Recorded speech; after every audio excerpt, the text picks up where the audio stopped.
One of the things that I'm working on is to try and highlight the way Italian Americans were treated during World War II. This is very personal for me. When my father passed away, he was a navigator on a B-24. I've spoken about it before. He was born in Italy. I'm one of the only two first-generation Italian Americans in Congress. But I looked in his yearbook that I'd seen before from when he was 18 years old and he graduated from high school. He said, "What's your goal in life?" You know, like people said, "I want to be a lawyer. I want to be a doctor. I want to be this." He said, "My goal is to be a real American." And I didn't realize what that was until I studied about how much he was discriminated against, and all Italian Americans were discriminated against in the lead up to and throughout World War II.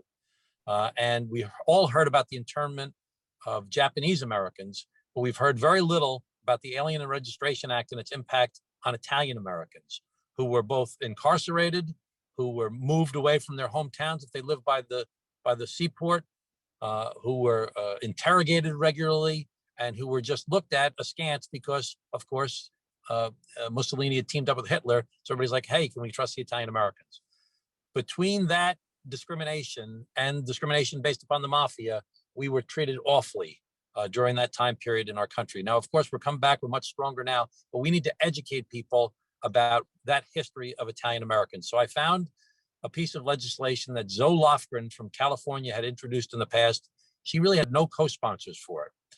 She and I reintroduced legislation yesterday that, number one, calls for an apology from the United States Congress and America to the Italian American community for their treatment during World War II. And number two, a second piece of legislation to create grants that would be given to schools to educate young people about the discrimination of Italian Americans throughout our history, especially during World War II, but throughout. So this is just about hard work. We got to get more co-sponsors.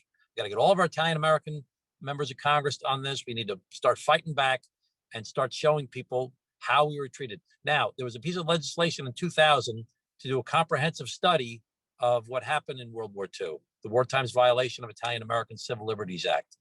There's a study that I read.